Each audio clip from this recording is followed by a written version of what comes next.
দিনের শুরুটা বেশ সুন্দর ছিল, তবে শেষটা এত ভয়ানক হবে ভাবতেও পারিনি। আসসালামু আলাইকুম, কেমন আছেন সবাই? কাছে দূরে যেখান থেকে বসে আমার ভিডিও দেখছেন, আশা করি সবাই ভালো আছেন। আমরাও আলহামদুলিল্লাহ বেশ ভালো আছি। আজ সকালটা শুরু হয়েছে বেশ সুন্দর একটা বৃষ্টির রিমঝিম শব্দ দিয়ে। বলতে গেলে ঘুম ভেঙেছে বৃষ্টির শব্দ পেয়ে। তো অনেক ভোর ভোর উঠে গিয়েছি, আর উঠে বেশ কিছু সময় আমি বৃষ্টির সাথেই ছিলাম, বৃষ্টির সৌন্দর্য উপভোগ করেছি। আর এত জোরে বৃষ্টি হচ্ছিল, একদম রিমঝিম শব্দ। আসলে টিনের চালে হলে অনেক সুন্দর শব্দ হয়, তো এখানে তো ছাদের উপরে আর এত শব্দ পাওয়া যায় না, তাই বারান্দায় বেশ কিছু সময় বসে সেটা উপভোগ করেছি।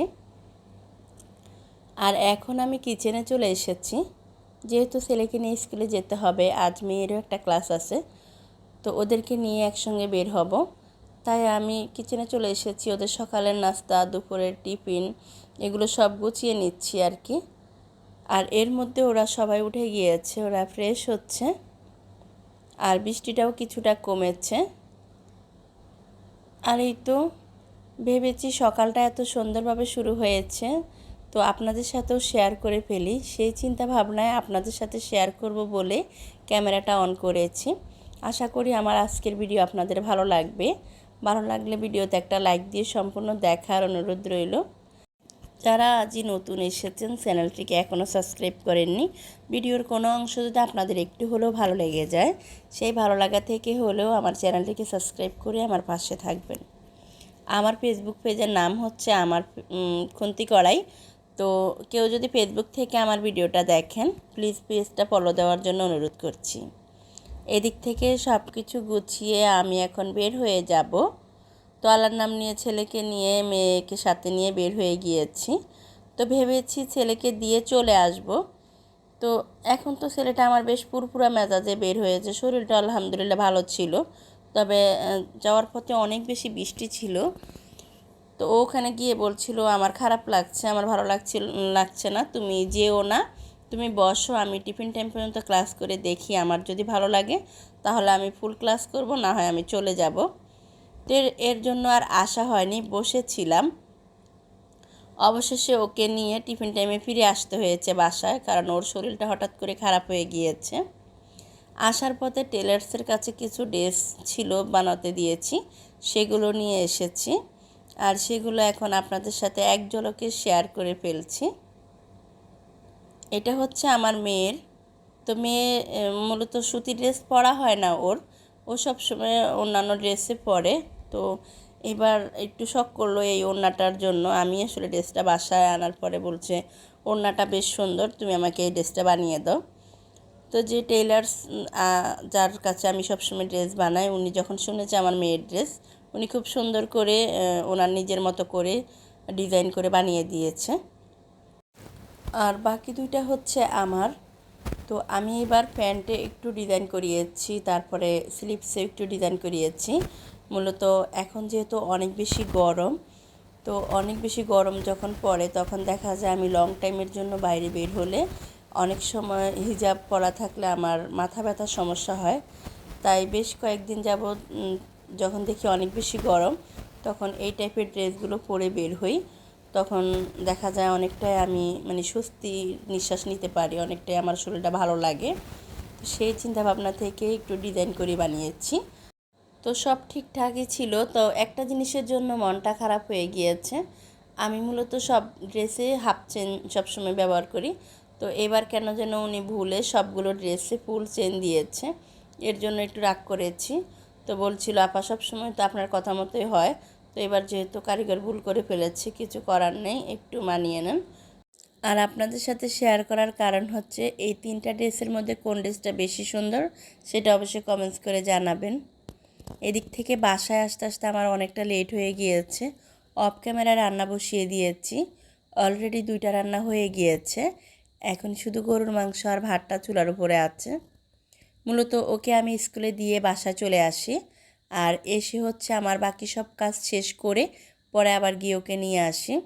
তো আজ যেহেতু বসেছিলাম, ওদের টিফিন টাইম হচ্ছে 2টা 20-এ, তারপর হচ্ছে স্কুলের বেশ কিছু রুলস মেনটেন করে ওর ছুটি নিতে হয়।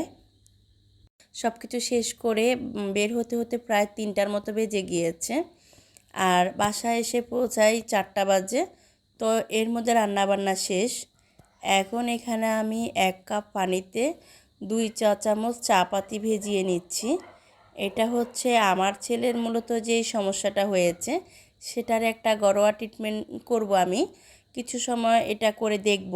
মানে এখন প্রায় সন্ধ্যা হয়ে গিয়েছে, তো আমি রাত্রটা এভাবে দেখব, যদি না হয় পরবর্তীতে ওকে ডক্টরের কাছে নেব। তো আমি চা পাতিটা ভিজিয়ে রেখেছি 2 ঘন্টা, এটা ভিজবে। কিছু সময়ের জন্য ফ্রিজে রেখেছি, পরে বের করে ফেলবো। 2 ঘন্টা ভেজার পরে আমি এই পানিটা ছেঁকে ওকে খাইয়ে দেব। এভাবে পরপর 1 ঘন্টা পর পরে খাইয়ে দেব। মূলত ওর যে সমস্যাটা হয়েছে, ওর ফুড পয়জনিং হয়েছে। তো এই পানিটা খাওয়ানোর ফলে যদি ঠিক হয়ে যায় তাহলে তো আলহামদুলিল্লাহ, আর যদি ভয়ঙ্কর রূপ ধারণ করে তাহলে কিন্তু হসপিটালে নিতে হবে। তো আমি এর মধ্যে গোসল সেরেছি, যেহেতু পুরো দিন আর গোসল করার টাইম পাইনি। তো গোসল সেরেছি, বারান্দায় বেশ কিছু কাপড় ছিল সেগুলো নামিয়ে মেয়েকে দিয়ে আমি গোসলে চলে গিয়েছি। আর বাকি আবার যে রেগুলার ইউজ করার বোরকা হিজাব সেগুলো ক্লিন করে আবার বারান্দায় দেব। তো এই তো গোসল শেষ করে কাপড় ওয়াশ করে বের হতে আমার বেশ অনেকটা সময় লেগেছে। আর এখন হচ্ছে সেই যে চা পাতির পানি ভিজিয়ে রেখেছি সেটা এখন ছেঁকে নেব। ছেঁকে নিয়ে ওকে খাইয়ে দেব। আমার ছেলেটা বলতে গেলে সেই বেলা 12টা থেকে ওর এই সমস্যা শুরু হয়েছে। তো এখন রাত 10টা বাজে। এর মধ্যে ও একদমই ক্লান্ত হয়ে গিয়েছে, বেশ কয়েকবার ওয়াশরুমে গিয়েছে। তো আমি এর মধ্যে এটা খাওয়ানো শুরু করেছি, আর এখন আবারও দিয়েছি। তো এভাবে বেশ কয়েকবার খাওয়ানোর পরে আলহামদুলিল্লাহ আল্লাহ পাক ওকে সুস্থতা দান করেছেন। এই পানির উসিলাতে ও সুস্থ হয়ে গিয়েছে, তাই আর কোনো ডক্টরের কাছে নেওয়ার প্রয়োজন পড়েনি। তবে একটা বিপদ কাটতে না কাটতে দেখেন আরেকটা বিপদ। এই যে বিড়ালটা আমার মেয়েকে জড়িয়ে ধরে আছে, ও মূলত 5তলার উপর থেকে পড়ে গিয়েছে। এখন রাত বাজে 1টা। হঠাৎ করে ওকে খুঁজে পাওয়া যাচ্ছে না। তো ওর সাথে আরেকটা আছে, ও বারবার জানলা দিয়ে তাকাচ্ছে। ওর তাকানো দেখে আমরা বুঝেছি ও পড়ে গিয়েছে। দৌড়ে রাতের 1টা বাজে সবাই আমরা নিচে যাই, আর গিয়ে দেখি ও পড়ে আছে। ওকে আমার মেয়ে টান দিয়ে যখন কোলে নেয়, নেওয়ার পরে যে ও একটা মানে মাও করে একটা শব্দ করে যে জড়িয়ে ধরেছে, এইভাবে প্রায় সে 30 মিনিট ছিল আমার মেয়ের কোলে।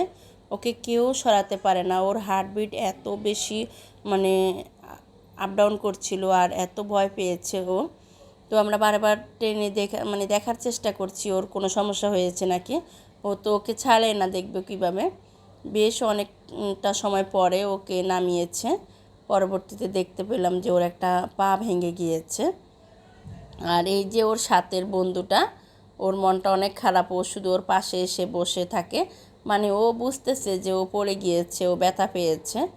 ও মুখে কিছু বলতে পারছে না, কিন্তু বারবার ওর পাশে এসে ওকে দেখছে, আর ওর গায়ে একটু করে মাথা দিচ্ছে, হাত দিচ্ছে, এরকম করছে। আর এই যে এই পাটা মূলত ভেঙে গিয়েছে। এভাবে পুরো রাত্রটা চলে যায়। আমার 2 ছেলে মেয়ে এক ফোঁটাও ঘুমায়নি। এখন রাত 3টা বাজে। ওকে আমি এসেছি একটু পানি খাইয়ে দেব। পড়ার সাথে সাথে পানি খাওয়াতে না করেছি মেয়েকে, কারণ অনেক সময় হয় কি ভিতরে অনেক সমস্যা হয়ে গেলে তখন পানি খেলে সাথে সাথে মারা যায়। এই জন্য পানি দেইনি। এখন পড়ার 2 ঘন্টা পরে আবার একটু পানি খাইয়ে দিলাম, আর ওদেরকে বললাম বিড়াল দুইটা যেহেতু ঘুমাচ্ছে তাহলে তোমরাও ঘুমাও। ওরা তো একদমই ঘুমাচ্ছে না। আমার মেয়ে তো অনেক কান্নাকাটি শুরু করছে যে ও মরে যাবে। কয়েকদিন আগে আমাদের 9তলা থেকে একটা বিড়াল পড়ে মরে গিয়েছে। তো ভেবেছে ওটা বড় বিড়াল ছিল, ওটা তো বাঁচেনি, আর এটা ছোট বিড়াল 5তলা থেকে পড়ে কেউ বাঁচবে নাকি এরকম বলতেছে বারবার। পরবর্তীতে ডক্টরের কাছে ফোন দেওয়া হয়েছে, ডক্টরের সাজেশন নিয়ে ওকে ট্রিটমেন্ট দিয়ে আল্লাহর রহমতে এখন ও সুস্থ আছে। আর এটা হচ্ছে তারপর দিন আমরা 2জন একটা কাজে বের হয়েছি সন্ধ্যার পর। তো ওখান থেকে ফেরার পথে আমার মূলত রেগুলার ইউজের যে খাবারের প্লেটগুলো সেগুলো কিছুটা ভেঙে গিয়েছে, কিছুটা নষ্ট হয়ে গিয়েছে। তো সেই ভাবনায় ঢুকেছি প্লেট নিয়ে যাব কয়েকটা। তো এই তো দেখছিলাম, আসলে এটা এলাকার ভিতরে তো এত ভালো কিছু পাওয়া যাচ্ছে না। তারপরেও অনেক খোঁজাখুঁজির পরে লাস্ট একটা প্লেট আমার পছন্দ হয়েছে, পরবর্তীতে সেটাই নিয়ে গিয়েছি। এই দোকান থেকেই পছন্দ হয়েছে। এখানে আছে পছন্দসই অনেক কিছু আছে, তবে অনেক বেশি দাম। দাম দেখে আর আসলে আর কিছু দেখিনি। একদম ঠিক যেটা প্রয়োজন না নিলে নাই হবে, শুধু সেটাই নিয়েছি, আর কোনো কিছু এখান থেকে কেনা হয়নি। আমি মূলত আমার কুকারিজ আইটেমগুলো নিউ মার্কেট থেকে আনি, তো সেই তুলনায় এখানে অনেক দাম। আর এই তো অবশেষে এই প্লেটটা আমার পছন্দ হয়েছে, এখান থেকে 6টা নিয়ে যাব। এটা পাইরেক্সের বাহিরের। তো এই তো এখান থেকে কেনাকাটা করে এখন বের হয়ে যাচ্ছি। আর যাওয়ার পথে ব্যান থেকে কিছু জিনিস কিনেছি। ব্যানের মধ্যে রাতের বেলা অনেক সময় অনেক ভালো ভালো জিনিস পাওয়া যায়, তো ওখানে দাঁড়িয়ে কিছু সময় খুঁজে কয়েকটা জিনিস কিনেছি। আর এখন বাসায় চলে এসেছি। আর এই তো আপনাদের সাথে এক ঝলকে শেয়ার করছি আমি ওই দোকানটা থেকে কী নিয়েছি। এই প্লেটগুলো নিয়েছি, সাথে ছোট সার্ভিং ডিশটা নিয়েছি। আর সেই সাথে 2টা বক্স লাগতো আমার। আমি আরএফএল বেস্ট বাইও গিয়েছি, সেখানে আর ভিডিও করা হয়নি। একটা আইস কিউব নিয়েছি, সেই সাথে 2টা বড় বক্স নিয়েছি। এগুলো আমার ফ্রিজে মাছ মাংস রাখার জন্য ইউজ করব। আর সেই সাথে একটা ঝাড়ু নিয়েছি। এটা মূলত আমার মেয়ের আমাদের দুজনেরই অনেক চুল পড়ে, তো টাইলসে এভাবে চুল পড়ে থাকলে দেখতে খারাপ লাগে, আর ঝাড়ুতে এগুলো ঝাড়ু দিতে গেলেও বিরক্ত লাগে। তাই আগে থেকে এটা দিয়ে চুলগুলো তুলে ফেললে ঘর ঝাড়ু দিতে মুছতে খালার সুবিধা হবে। আর এখন শেয়ার করছি আমি ব্যান থেকে কি নিয়েছি। আর সেই সাথে এই যে কাটারটা, এটা আরএফএল বেস্ট বাই থেকে নিয়েছি। আগের একটা ছিল, সেটা নিয়েছি বাণিজ্য মেলা থেকে। তো ওটা বেশ অনেক দিন গিয়েছে, তো নষ্ট হয়ে গিয়েছে বলে আজ আবার আরেকটা নিলাম। তবে আগেরটার তুলনায় এটা একটু বেশি ভালো। আর এই তো ভ্যান থেকে যা যা নিয়েছি সেগুলো শেয়ার করতে করতে আজ আপনাদের কাছ থেকে বিদায় নিয়ে নেব। দেখা হবে পরবর্তী ভিডিওতে। যারা এতক্ষণ ধৈর্য সহকারে আমার সাথে আছেন তাদেরকে অসংখ্য ধন্যবাদ জানিয়ে আজ তাহলে এখান থেকে বিদায় নিচ্ছি। আল্লাহ হাফিজ, আসসালামু আলাইকুম।